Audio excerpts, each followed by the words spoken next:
Chris J. Atemo, popularly known as Pastor Chris, is a father of 3 and a committed family man. He believes that every man needs to stay plugged into the presence of God and keep on feeding on God's word for good spiritual health. This has been an inspiration behind his book, Lions Uncaged, that aims to explain the relationship between a father and a son. Pastor Chris J. Atemo had a dream of motivating people spiritually and becoming a leader. His dream came to pass when he finally became a spiritual leader at a young age. The urge to know God and to guide his people led him to becoming a pastor at his church, New Birth Covenant Church. He is also an inspirational author with 7 books. The books are The Wise, Work Your Grace, The Leprous Generals, Understanding Prophetic Dimensions, Activate Your Faith, Days of Favor, and Lions Uncaged. Today, we feature one of his latest books, Lions Uncaged. Good morning to you. It's Life and Style. My name is Catherine Mwangi. Welcome to Books and Blogs. Today we are setting the men free, literally. So if you're a man watching, or you're a woman with a man in your life, text. No, I'm not bluffing. We are discussing Lions Uncaged. Who else would have a book with such a title than the author himself? Pastor Chris J. Atemo, the J for Jack of all trades. Welcome to the show. We're here at 4 Points by Sheraton. The hotel is located inside the airport. So when you're flying in or out, stop by, have a drink, wait for your flight. Don't go queue in there. That's all I have to say about the hotel, including that it's beautiful, so you can always pay a visit. My guest on the show today, I will start with Mr. Abraham Nkanata. Yes, yeah. He is a marriage counselor and a youth coach. Welcome to the show. And Mr. Robert Purale, pastor, speaker, motivational speaker. Yes, Karibu to the show. Thank you for having me. You all look so good, guys. So we are setting men free, Pastor Chris. So are you. You're looking so good. Well, thank you, Pastor Chris. That took me by surprise. Yeah. Yes. Yeah. What led to the writing of this book? You know, I start this book by talking about my experience in childhood, where I had a father who was generally absent. Even when he was present, he was absent. Absent because he was emotionally not quite connected. He battled with alcohol. And so when he would come around, he didn't live with us. He worked elsewhere, about an hour away from where we grew up. And whenever he would come, he would spend most of the time going to drink with friends, then come back in. So that emotional attachment, connection, being present in our lives wasn't quite there. So that then posed certain challenges to me growing up. And then you begin to hear this thing of be a man. And I needed to find out, what is this manhood thing? Because then there was no role model that I could look up to. Then I had my brothers who all had their own issues. And so beginning to search that, when I got into the faith, beginning to search that brought me to the point of thinking there are a lot of people like me who never really had fathers around, who never were mentored to be men, who had a lot of struggles with them, and they're seeking answers. So the first part was a ministry to men, just reaching out to men and getting men together and talking about the issues of men. It's not the easiest thing to do. Gathering men is not easy. Men will gather when they've got interests in there. So when I started doing that, then I thought, why not put this thing down in a book? But it took so many years before I could get the release now to bring out the book Lions Uncaged here. So it started with me searching answers and trying to find out who should I be, trying to be a better man, a better husband, a better father. And then I thought, why not extend this to people who like me? I hear you. I think you summarized it well on page 18, where you say the book is a clarion call to all the men out there to arise and take up their God-given place and assignment, and to uproot everything that our Father in heaven did not plan to heal our families, communities, and nations. Robert, what hinders men from taking their God-given assignments? I think the first thing is they don't find their identity in Christ. And we get to the place of comparison. Personally, when I read this book, it was like a mirror in front of me. And it made me deal with some of the things that I was running away from dealing with. Like? Comparison. The demon of comparison. Yeah. Instead of finding my identity in Christ, which then again make me get to the place of dominion as Robert, then you start comparing yourself with other people, and then you bounce off where you are with somebody else. And the worst thing is that if you bounce off yourself with somebody who is miles ahead of you, then instead of concentrating upward, you're concentrating on that guy, trying to be like him, and then you lose yourself. I was in that cage before I became uncaged. Yes. So by the time you're getting to the level where you have to compare yourself with other people, there has to be a story behind it. So like for Pastor Chris, in this case, was a father who was absent present and an alcoholic, as you say in the book. What was your story that led to that comparison phase? Mine, funny enough, was a very present father. Okay. In fact, he kept on telling me, you are made for greatness. He almost overdid it. Well, I thought so. To a point I was like, I am not what he's saying I should be. So I'm like, let me look for other great people so that I try to be like them. But what I didn't realize, he was calling out what he has seen in me. So, like Chris's dad was absent, mine was so present, speaking so much greatness that I didn't believe in myself. So instead of looking for the greatness within me, I was looking for other people who are great and trying to be like them, not realizing their path is different. Yeah. Wow, what a cage. Yeah. What a cage. Abraham, what have you had to deal with in respect to being caged? I also lost my dad in 1981. So all of you have a father story. Wow. So it starts from there then. So my mom pushed me to do amazing things, like attend meetings when I was young. So What kind of meetings? We are farmers from home. So I used to attend the meeting water projects. I used to go for those kind of work, live with the old people, stay with them the whole day. So at the end of the day, I discovered myself too early to lead. I saw myself mobilizing boys in the village to do crazy things. I started bringing them to do some work concerning putting those, some manual work, so they could come around me. So I discovered that. But at the end of the day, I discovered also I needed a father. I didn't have someone who I can say my role model or someone I can call a father. So I grew up longing to find a father. It took a long time until I met this book, and this book is like, it's inspiring me. It's actually digging a lot of things from me, and it is giving me a lot of power. Like one of the statements is, there's a lion in a man, whereby you exercise the powers and the authority that comes from God. Yes. Yeah. So growing up without a father and having a mother who made you, busy, just discovered the leadership skills in you, I don't see that as a cage. I don't see that as a bad thing. At the end of the day, I did it, but at the end of the day, I did it from my own way of finding out. But I was lacking something. I was lacking some voice of a man speaking to my life. So that's what you didn't have. Yes. Yeah. So Pastor Chris, first I have to commend you for your vulnerability in this book. I mean, I read it years back when you gave it to me, and then I had to prepare myself again for this conversation. I'm like, oh my God, wow. My heart went out to you that time when you went looking for your dad and then he was arrested. Yeah. From home, 30 kilometers back home. Man, how old were you? I was 15. Oof. I was 15. I was in high school. I was in my second form. And, we'd grown up with my mom doing everything for us. And I'm the fifth.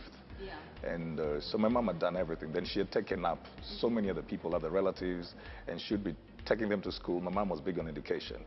And so you'd always see the strain that she had. So this time, I felt I need some things for school, but I also want to spend some time with my father. So I decided not to go to my mom, but to travel to where my dad was, spend the weekend with him, and then try to get him now to sort out some things at school. So my dad tells me when I needed to go back, he says, I don't have any money. Then just walking around, because it was a sugar company, just walking around, I meet this group of people, and my dad is one of them. They've been arrested for taking illicit brew. Then my dad actually tells me where the money is to come and to get the money to come and get him released. So when I walked to the house, by the time I was coming in, the police van is gone. So I get to this place. They've already registered him in the OB. They've moved him about 30 kilometers away. It's in the night. So I started just moving up and about. And I remember one of the policemen told me, you know, he said, for your sake, I would have released your dad, because he was seeing the push that I had. But then again, he had already been taken too far. Then he started a court case. So I had to leave that place that weekend, go back to school more broken than I came in, because the man I came to meet, now I left him in the cell. I was feeling for him. On the other hand, I'm upset with him for telling me he didn't have money. Then later on, there's the money over there. And so all this confusion. Yeah. For a 15-year-old. For a 15-year-old, yeah. How did you end up being so straight then? I mean, those are things that crush people. You see, that's what now, the seeking eventually, as you grow up, you find that some of these things have not been dealt with, and they begin to show up. I began a part of the book talking about every child is a garden. There are seeds that are sown in, and along the line you will find that you have the wheat and you have the tares, and you're dealing with some things, and then you can point out, this is because nobody shaped this part of me. This is because I did not have this kind of validation. This is because I did not go this way. I struggled with having male authority in my life because it was not familiar, you know. So later on, I had to deal with some of these things. I did not know how to be close to men. In terms, you know, hugs. I started doing that at college. I felt that's not familiar. I think most men have an issue being close to men, right? Like, in this community, in this society, I see that a lot. Like in the West, they hug, they have no issues hugging and kissing. It starts with the father. It starts with the father. Yeah. That's where it becomes comfortable. It starts with the father. You see, the reason men are comfortable being close to women is that is something that was from that foundation. The mothers would draw them close. No matter, even if they discipline, they draw them close, they'd hug them, they'd hold them. So it becomes something that is registered as a familiar thing. But you see your father, it's like a military officer for those who had their fathers present coming in, or a disciplinarian or an absent father, so you don't even know how to relate. Then you're meeting boys who don't know how to relate with men around them, so men have a very superficial relationship because it was never built in there for them to be deep. Everybody's just suspicious, you know. Yeah. Please remind me, men have a very superficial, I'll come to that because I don't want to go there yet. Yeah. Robert, you alluded to self-identity, and it's there on page 21, where the author says, when a man loses self-identity, he begins to create other identities or emblems of the same because he wants to measure himself against a certain image. And this comes on very, very early in the book. So are we saying, in addition to what Pastor Chris has said, foundations, Right. then identity like is the cage, like it's the cage. You don't know who you are, so you become everything else to everyone. Yes. And the worst thing is that if you don't know who you are, surely, you'll start doing some things that are not good in an effort to try and give yourself identity. Yeah. Yeah. So then how does a man then find identity? And yes, I know the book talks a lot about finding our place in God, etc. But we have people who don't necessarily believe in the existence of God. Yes, absolutely. So how is that man supposed to navigate his way to finding who he is? And that is where fatherhood is very important. Because if somebody can speak of the greatness in you, it helps. But the problem, if you study especially the boy child, the one word we are used to hearing when you are young is no. No, don't cry. No, you cannot do that. No, you cannot do that. So you even start telling yourself, no, I'm not good enough. No, I don't think I can do what other people are doing. Now, fatherhood is even when you are doing something, like when you see young kids very creative, trying to drop and pick things, don't tell them no, that is a wrong thing. Try and see the creativity in what they're doing and try and push it towards the right side. We don't get that as men. And that is why we have people trying to father other people, yet we were not fathered. Chris is saying he first hugged a man in high school? No, in hugging? In college? In college. College, yeah. At my age right now, if a man tries to peck me, we'll have a problem. I would not accept that. However, whether it's a bishop or the pope, I say, please keep your distance, especially the fact that I'm a lawyer man. I'd say, keep your distance. But that's what they do in the Middle East. The men kiss each other. Not in Even Kenya. the Bible says, what brotherly kiss? What's that? No, I do understand, yes. But I think I take it really down to fatherhood. Like, we don't believe that other people can benefit from us. You understand? We don't believe that we have anything good that somebody can say, I want to pick that from him. Yet we do have, we just don't believe, because we have been told, don't cry as a man, don't show your vulnerability as a man. And if you don't cry as a small boy, you will not know how to be a bride to Christ as a man. So you can't even worship the same Christ because you've been told, don't do this. So you harden yourself. But only when you soften yourself can you suck in some water. And it's water of knowledge, water of direction, and water of authority. And that's what we're lacking. We have men who are caged and they're walking with death certificates in their pocket. We just keep on checking once in a while, is my debt here before I collapse? So we have dead men walking.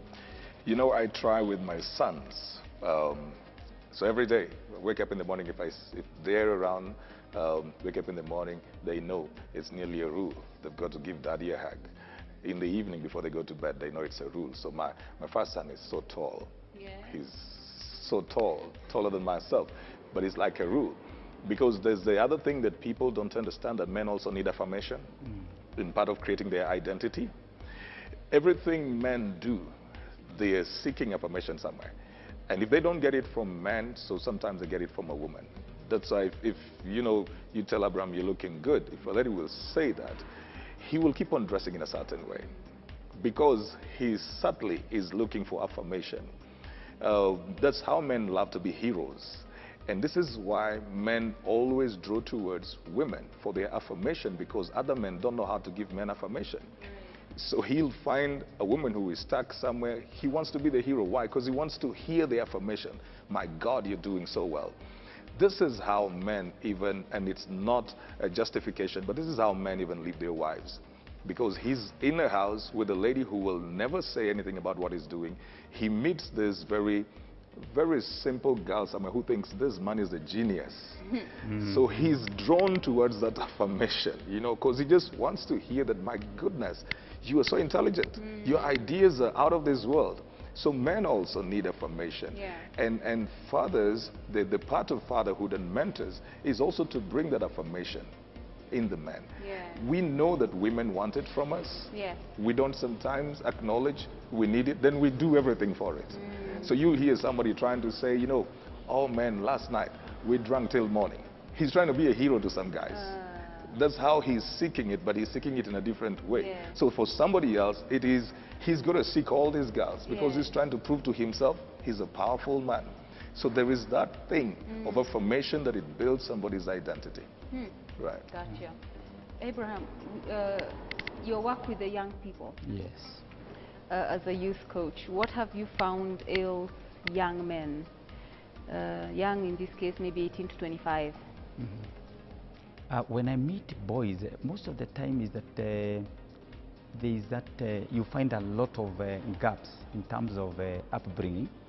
When you look at most of them that have interacted in schools, you realize that in comparison to girls' schools are always taken care of. Very good mattresses, very good environment. But when you get to schools where boys are, nobody bothers about their beds, nobody bothers about what they are doing. So like they're just left out there to find their way. And in fact, you find them, they are trying to discover themselves. They are trying to discover, try to create some things. But most of the time most of them will look for attention. It's seeking for attention. That's why you find a lot of unrest is in schools, boys' schools more than girls. Because if there is an emptiness in them, they will always shout, they will always yell, they will always create something that will that will make them cause some attention to some of the teachers. And apparently, I've also discovered that there are that affirmation and identity, whereby somebody is feeling like, what do I want to become? Because when you go to a talk and you are coming up with a hero, Manchester, Man U, there's something that they can see, something visible. You like, if you want to reach to them, speak about a personality. You feel like they are drawing to you. Unlike women, when they talk about emotion, something, they will always be with you. But when we want to capture men, talk about a personality somewhere, they will always be with you to follow out what you are doing. There was a time I was doing a talk and I began by addressing a man, Chuck Norris. And everybody saw the boys were like, they want to identify with that. I think there is a lack of identity. And also you find that they gravitate towards a certain ground, familiar ground, whereby they will find someone understands them. And it's a challenge for the boy child. The ego being fed, their ego being affirmed and being confirmed by someone, it's really lacking. That's why you find in our societies like girls are more empowered. I think they are receptive to empowerment, and then boys seem like they are not empowered. So that you find they find their way out, and they make a lot of mistakes at the end of the day. Yes. What you're saying, I think, is what is here on Be Your Brother's Keeper, that chapter, page 36. Yes. Where the author says, one preacher once said, maybe I wouldn't contemplate suicide if I knew you also struggle. Exactly. Robert, why do men keep quiet? Because we don't like looking weak. Vulnerability to us is a sign of weakness. And the problem is that we feel we are the only ones. And the worst thing, and Mr. Chris says here, is that when you help a man and you rebuke him first, instead of like Peter was helped first, then he was rebuked. When a man shows his vulnerability and then you kind of rebuke him or show him, how could you even have done that? You've killed that man. Right. You've now made him feel he's the only one with that struggle. And you cry, use the word cry in quotes. You go to see a man's tears on the inside and the loudness of his voice in silence. It's like when a man disappears and you're in a WhatsApp group with some men and one who is usually vocal goes silent all of a sudden. It's not that he's too busy. There's something he's going through. But the problem is we feel we are the only ones. For a lady, all they'll need to do, if you're sitting next to a lady in the salon and you're both putting Brazilian weave, you become best friends. And you will release all the pain. But for us, I will tell you the truth. And this is sad, but it's a reality. Men will die with some things without ever mentioning to anybody, not even their wives. So are we saying, if I sit properly, are we saying now these men have become too special? It's this sensitive, fragile species that I can't share because if I'm given a word of rebuke, I crumble, I'm the only one struggling with this problem, so please treat this man properly. What are you saying? Especially when we feel if the information will make us look powerless. And the problem which most of us struggle with, maybe it's because of our ego, is especially when people look up to you, then you are not allowed to have a weakness. But we need to realize sometimes it's in our weakness that we show our strength. Because if I can break down and tell a younger man who looks up to me, I have been through this, I've had this struggle, it will have more impact in his life or on his life because he's like, hang on a minute, so I'm not the only one. So these boys grow to be strong men. But our generation, most just tried to get their way around, trying to look for the signs that are not there. It's almost like on-job training. So now the younger generation are in trouble because we are concentrating on trying to fix broken men and ignoring these younger boys that we need to raise.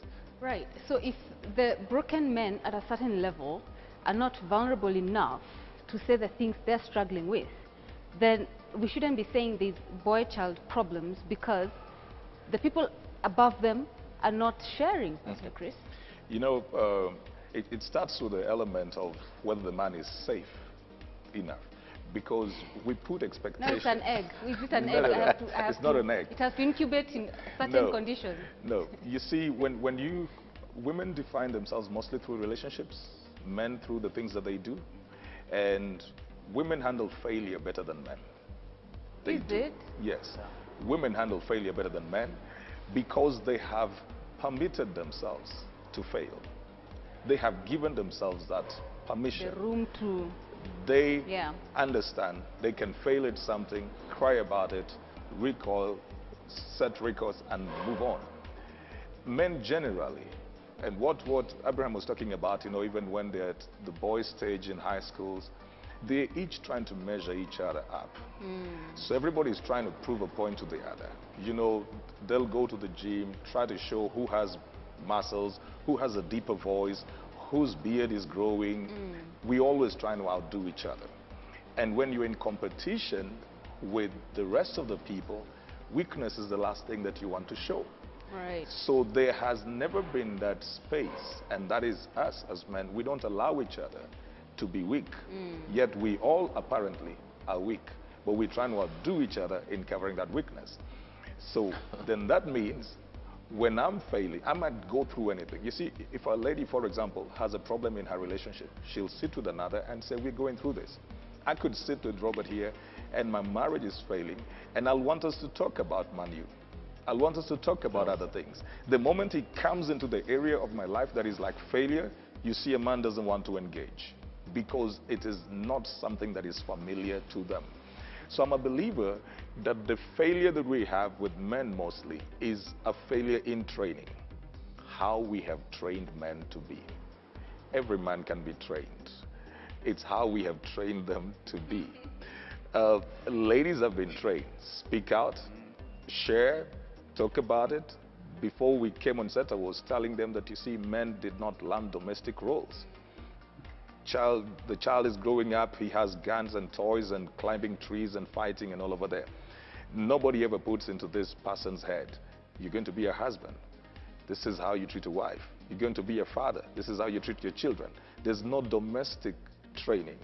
Not the chores, just the role domestically. So this person can easily become a success out there, but a failure domestically. Comes home, watches the TV, reads a book or something. But you don't have to be trained. I think, like what you're doing with your sons, I think they'll trickle it down to their kids. It's more observation. So if you're raising boys and they're with you in their home and they see you beat your wife or you're rude to your wife, that's what they glean, no? So it's not where we're saying, and like you said before, it's really hard to get men together in a room to talk to them, etc. But I think most homes, or a few, I do not know, I have no statistics, men have not like had examples. But for example, someone like Robert, you grew up with a dad who used to affirm you and speak those things, but then you didn't believe him. Now see, now if a man cannot believe his dad and you went looking for whatever you are looking for outside of that voice, first, that's a very like small percentage of, you know. There are a few Roberts How do you in this explain? world. That's the thing. It's like this what thing they're happens- talking about. You Yes, grew I up know. with it. No, what I'm saying is, your dad says, you're a great man. Yeah. You will own a Mercedes-Benz. The problem sometimes is, he's speaking into the future. Then I see a man driving a Mercedes-Benz Right. now. Yes. And I want it now. You can't have it at 12. Yeah, but I'm just giving an example. Okay. Then whatever he spoke, maybe it's 5-6 years before the manifestation. But another man has it now. So I need to get it now. So I try to shorten the process. And it's not going to work. Then I get frustrated. Then since I can't get this Mercedes-Benz, I will have to look for something else that I can get now. Yet the path of the Benz is what was right for me. It's a conundrum. Are you there? And men, they want result. You know, They want process. Yeah, you see, Catherine, the thing like what I'm doing with my sons, it's not, they don't have to observe it. They're feeling it, they're sensing it. I'll try to sit with them. And I must tell you, it's not the easiest. It's not the easiest. I've got to tell myself every time because I didn't see that. I didn't see that. So I've got to tell myself continually, do this. I've got to set aside time. There are evenings you'll find me nowhere. I will cram my time on the things that I do, the numerous things. Then I know this evening I must be home. My sons need to find me over there. The thing is, when they find me, sometimes then they want to go out. But at least I'm in there. I want to have conversations with them. It's not something that I learned. So it's something that I'm actually training myself on the job. There are times when I would find myself, not doing a very good job, so my wife would always remind me. They have a better opportunity because they have grown up in a whole family, where they were not talking to a father when he's sober, then he says, I'll talk to you, and the next time he wants to have the conversation, he's drunk, so you cannot have a conversation about it.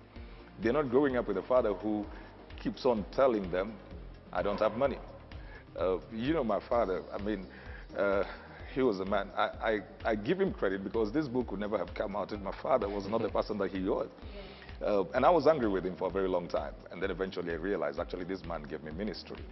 But my father was the type that would get into the room and switch off the lights and then pull his money out.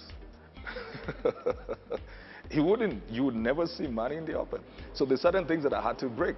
One of the things I do when I go home, I had to undo the things my father was doing. So when I go home, you'll find my wallet anywhere, I had to break this attachment to money, this scarcity mentality. So I'll put my money over there. I'll give my wife my ATM card when I'm away or something. She'll run my money. I had to break that. I had to break that. Yes. I have to let my sons know when they have dreams. I have to let them know it is possible. Sometimes it's a stretch, and it is possible to them. So I think that the environment that is created for the man will determine how they will go. And the part of the failure is this. If you have never seen a man fail and rise, you never know how to deal with failure. It becomes a very strange thing. The problem is our fathers, when they failed, they ran away. They did not give us the opportunity to see them fail and rise and walk. So when we meet failure as men, it's not that we're trying to be eggs. When we meet failure, we're completely confused. So when a man morally fails, when a man fails financially, when a man fails in any other way, he just thinks of running because he doesn't know how to deal with it. Our mothers would go through hell and stay right there. So their daughters understand failure is not final. But then now the man does not know what to do when he fails. So then why are they the head of the home? Ouch. They're the head of the homes because that's a positional thing. You've made me remember a cousin of mine one time. So this guy, he used to drink a lot, and he was a firstborn in the farm. So everything would be like, they would mention his name when they wanted everything to be done. So one time he comes home and he's drunk and he says, you know what, I've resigned as the firstborn. Because he's in a position that he does not feel he is prepared for. It is a position, but he doesn't feel he's prepared for. And there are expectations that come with that. So yes, we have men. But again, in the book I talk about when women take the lead. Yeah. So there are places where the men are ceremonial heads. The women literally have taken the lead. Yeah, but doesn't that then bring problems? Where it's a woman in the lead, can a man stand that? Abraham, before I go to Robert, because I know his answer. Men were, I think generally I am looking, men were not trained to handle an empowered woman. The show is over at this point. That is it. You see now. I see Abraham. Because of the ego issues, because men are used to the female voice, and this voice is a voice of pampering, my daddy, my boy. Now when they go out there, they don't know how to behave. Even when they are, I actually, it's like whatever you ask a man, if a child is asking for something from the daddy, the daddy says, go and ask your mother. That means we have asked your mother generation kind of a man, whereby anything a son, a child is asking, ask your mother. Now that means we have a problem of men now handling. The camera crew agree. They're pointing at each other like, Abraham, you're dropping this bomb. Yes. So it means that we need to get back to the place of power and authority where somebody discovers yourself. You discover yourself as a man from God. Because it is only God who can give you that power and that authority so that you'll be able to, one, provide, lead, and do it knowing that you are doing it from God. But we have that challenge of handling that, because I see a lot of women doing a lot. I mean, very well, even in business.